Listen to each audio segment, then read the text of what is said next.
with regards to, and it just touches on what the United Kingdom can do, working in partnership with the United States and other like-minded countries around the world. And that is through soft diplomacy, doing the right thing through development aid, international development aid.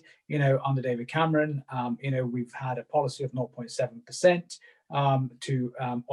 of our economy, supporting the most vulnerable individuals around the world.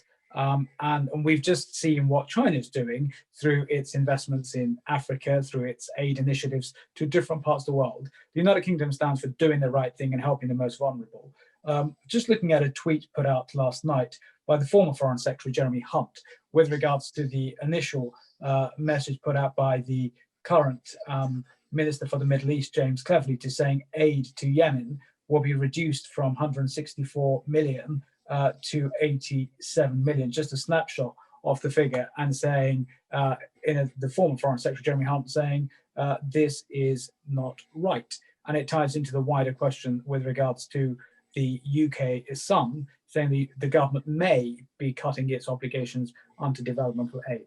What would you say with regards to UK's position, looking at geopolitics, what's going on around the world, and taking into account the Prime Minister's speech to the United Nations earlier, where he said, so we must support the most vulnerable and fragile nations that are feeling the effects of climate change, help them to adapt to build resilience. So the initiative announced last night for Yemen, Yemen better than anyone because you're at the Security Council, one of the most poorest countries in the world.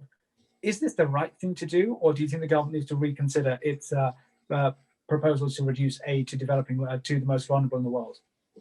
Well, there's two slightly different questions there, Ray. And one is the overall question of our aid budget. Now, I was a great supporter of the commitment to 0.7%, but it's worth recognizing the fact that we were the only G20 country to meet both the defense commitment of 2%, but also the 0.7%. No other G20 country spent 0.7% of its GDP on overseas aid. So that was a remarkable and generous effort by the British government to help. Now, yes, that's an important element of soft power. I was not in favour when David Cameron turned that into law. I think that was a mistake, precisely because it didn't allow any flexibility in the aid budget. So, for instance, when the hurricanes hit our dependent territories in the Caribbean, we were not able to use the aid budget to help our own dependent territory because it didn't fit into the category. They weren't poor enough, if you like, to qualify under the aid budget. Now, that's a ridiculous situation where we couldn't even use aid for that. So that's one of the reasons I was against imposing legislation. The other reason is what we're seeing now, is that our economy has taken a 10% hit last year as a result of the COVID pandemic. People are losing their jobs. The economy is struggling. And in those situations, I don't think it is unreasonable in any way to temporarily reduce our aid budget from 0.7 to 0.5. Even at 0.5, that would make us one of the top 5 aid donors around the world. And all our aid money is in grants, unlike China, which is all tied to political links and loans, etc. So we have nothing to be ashamed of in terms of our overseas aid budget. And we have an exceptionally high reputation around the world for our development expertise. Now, so we're going to have a slightly smaller aid allocation for a few years whilst the economy recovers at home. And I think that's important. Charity does begin at home, after all. And during that period, therefore, there are some difficult decisions are going to be needed to be made about how you allocate that money. And this is where the Yemen question comes in. Is it right that we sort of top slice and all programs around the world get cut by 20%? Or should some be cut by more and some by less? Now, that is individual policy decisions for the relevant ministers, and I don't know what the reasoning was behind the latest Yemen allocation. But again, I don't think Britain can be held responsible solely for solving the humanitarian crisis in Yemen. We've done a huge amount. We put in a lot of money into Yemen. And we have galvanized others to put money into Yemen as well. So, we've done our bit, but we could multiply our aid to Yemen 10 times and it's not going to solve the humanitarian crisis there. So I think we need to be realistic about that. As I said, I can't comment on the individual decision for individual countries, but I do support the temporary reduction in our aid budget. And I think it's unrealistic to say that in the current circumstances, when the economy has been so badly hit at home, that we can continue nonetheless the overseas aid for a temporary period. Can I just ask a question on that? And you say temporarily reduced from 0.7 to 0.5. That's the question that goes in many people's mind. Temporarily, how do we know that will then go back up to 0.7% if one deviates from that commitment at this point in time? Well, I think that's where Parliament then comes in, Ray, and members of Parliament like yourself, to make sure that the government does push it back up towards 0.7 as and when the economy recovers in this country. When that happens, is that 2 years, 3 years, 5 years? I mean, we don't yet know. And John, from a national security perspective, from the United Kingdom, through what it does through developmental aid, it's I saw the figure here. The UK is also one of the largest humanitarian donors to the Sahel in 2020, giving 14.65 million. So the money is being used around the world because it's the right thing to do, helping the most vulnerable, but also building cohesive, stable, strong societies is linked back to our own national security as well. So from your perspective, that's not going to, reducing it from 0.7 to 0.5 is not going to pose a threat from a security side from what we can do at the moment. No, absolutely not. We're still going to be spending something like 8 to 10 billion pounds in overseas aid every year. And that is a huge sum of money. Now, how it's allocated, as I say, you can allocate in different ways through UN programs, through individual contributions, etc. And I think now that the DFID and the Foreign Office have been merged, which is another controversial policy decision, if you like, but one that I strongly support, because I've seen the downsides of separation between the FCO and DFID over the years. I think bringing it together, giving therefore the aid a more coherent overall focus that links back to where Britain assesses its priorities to be, I think is a very good thing. Yeah. As I say, I can't question individual pockets of money, but I think the principle is a good one. And then just moving on from that to one of our last topics, just is with regards to Iran. The UK, along with France and Germany, on the 12th of February, expressed their grave concern at the recent confirmation by the IAEA that Iran is producing uranium metal in violation of JCPOA.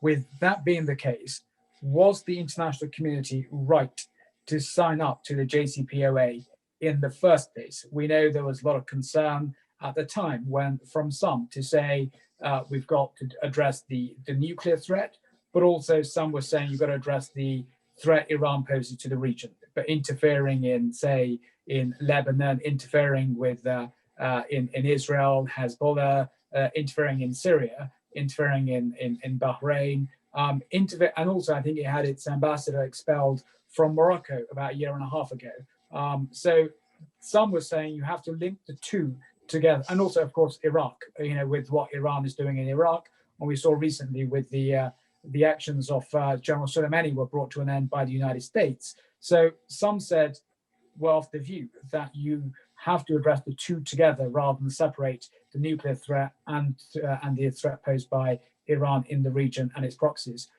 What was your view on that? The right thing to do, or should the two have been linked together? No, the Iran nuclear deal was never designed to solve all the problems of Iran, and it wouldn't have been possible to do that in one agreement. So it was a segmented agreement. It dealt with the nuclear issue. It didn't deal with the ballistic missiles, and it didn't deal with Iran's malign influence in the region, as you rightly say. But it didn't prevent those other two issues being tackled separately. Now, what it did do, though, is to ensure that Iran could not acquire a nuclear weapon for at least 15 years, at a time when they were about less than a year away from acquiring a nuclear weapon. So I think it was one of the most crazy, stupid, really, decisions by President Trump to pull out of the JCPOA in 2018. Because it was the fact that America withdrew that led Iran naturally to start violating the agreement. They were not violating the agreement in advance of America pulling out. But since then, they have now violated the enrichment level, the stockpile of uranium limit, the number of centrifuges limit as well. And now they're cutting back on inspections. So there are 4 infringements that they've now done. But all those infringements are reversible. And I think under Joe Biden's administration, there is the possibility of bringing Iran back into compliance with the deal, whilst at the same time tackling some of these other issues. So we're in a more dangerous position with Iran today than we were in 2015 when the agreement was reached. You know, President Trump's decision of sort of maximum pressure on Iran did not work. Let's be honest. It has not worked. It hasn't prevented Iran's malign influence in the region. It hasn't prevented the ballistic missile technology, and it has let the nuclear cat out of the bag as well. So it was a failed policy. It was a mistake, and it was ideologically driven because it was an Obama agreement, and Trump wanted to reverse it really for that reason alone. So I think there's a lot of work to be done to get back to a position where at least the nuclear issue is put in the bag, whilst we address the very damaging role that Iran is playing in the region.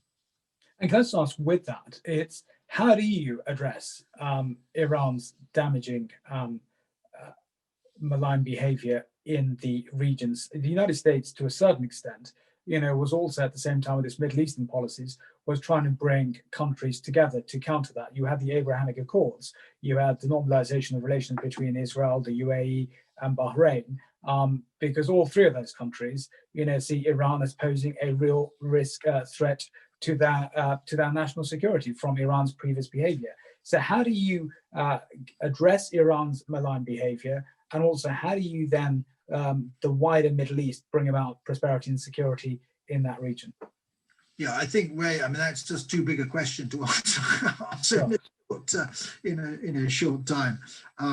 Because if there was an easy answer, someone would have found it over the last sort of 100 years. But you know, Iran is always going to have a significant influence in the region. It is a medium-sized power of great sort of history, culture, you know, etc. But they are not Arabs in Iran, and as such, their ability to influence the Arab part of the Middle East is relatively limited. There's always going to be tension, in the same way that Turkey is not Arab, and therefore its ambitions to be a dominant force in the Middle East are going to be limited as well. So there is a lot of opportunity for the West to work with Middle Eastern countries to push back against Iranian influence, because as you rightly say, many of them are concerned. But many of them have large Shia minorities, sometimes even Shia majorities, and therefore the pushback cannot happen from outside. It's got to happen from within the region. And many of the countries in the region do not want to see Iran as an enemy. Saudi Arabia does, but Oman doesn't. You know, UAE doesn't, Qatar doesn't. So you need to work with the grain of the countries in order to be able to push back against Iranian influence. And can I just ask you a specific question on that? Sorry, just a further question to that. Is linked to you mentioned Saudi Arabia, and linking to what we've read in the media to say the President Biden has spoken to King Salman with regards to the 2 countries' relationship. We know President Trump had a specific relationship with countries around the world, which he looked at from a certain perspective, economic and trade perspective. You know, we've just seen the readout to say President Biden has covered human rights in his discussions with King Salman. What kind of a relationship can we see between the new US administration and Saudi Arabia? Because that also touches on what happens next door in Yemen as well. So what kind of a relationship can we expect? Well, I think we're going to have a much more a deeper, nuanced relationship between the United States and Saudi Arabia than we saw under the Trump administration. As you rightly say, President Trump gave Mohammed bin Salman, the Crown Prince, more or less a free pass, both in Yemen and in domestically and in terms of what happened with Jamal Khashoggi. Joe Biden's clearly not going to do that, and he is making a very deliberate but important gesture by speaking to King Salman before speaking to Mohammed bin Salman. No doubt he will speak to MBS at some point, but he's saying, look, I'm going to speak to the head of state, not to the Crown Prince, even though the Crown Prince is probably the more powerful figure and certainly will be in the future. So I think we're going to see greater emphasis on human rights, a greater emphasis on values, greater pressure on Saudi Arabia to tailor its military involvement in Yemen in a way that limits the humanitarian damage that's being caused by sort of indiscriminate bombing, etc., but also to reach out to some of its neighbors is the best policy to push back against Iran. Because the reality is that one of the reasons that Iraq has fallen so much under the influence of Iran, for instance, is not just that they have a large Shia population, of course, it's because Saudi Arabia was so standoffish in its relations with Iraq for so long. And that pushed Iraq into the arms of Iran. You know, the Syria crisis has extended Iran's influence because they've been able to come in on the back of the Alawite leadership of President Assad. Now, all that needs to be pushed back. So we're not talking about a 4-5 year policy, we're talking about a 10-year policy to gradually reassert a degree of sort of Arab nationalism, if you like, a degree of confidence and stability and greater prosperity in the region, which will make Iran's influence more manageable and eventually push backable. And can I just clarify just a couple of points on a quick fire round with regards to touching I'm going to have to go in a second, Ray. But literally 2 points. One, we saw President Biden serving as deputy president under President Obama, and some say in the Middle East it was the inaction which led to what happened in Syria. So, for example, in Crimea, you know, Russia came in, the West did not push back hard enough. Russia then went into Syria, and then on that basis, Russia has now its bases in Syria, supported by Iran. And therefore, you know, the region was left with indecision, inaction by the Obama administration. That's what some say, which led now to what we see in Syria.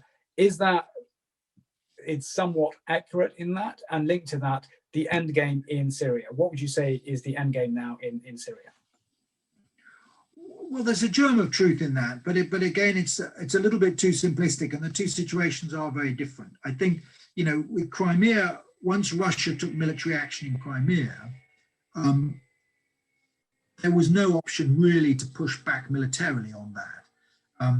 You know, if President Putin goes all in a poker game on his own sort of frontier, it's not going to be very easy for the West to push back in that sort of militarily. So the pushback was very strong from the international community, but it was more on the diplomatic political front and the sanctions front. It's a little bit different in the Middle East. I think the ability or the options for greater military involvement by the West in Syria came before the Russians intervened in 2015. After all, the crisis was going on for 4 years before that.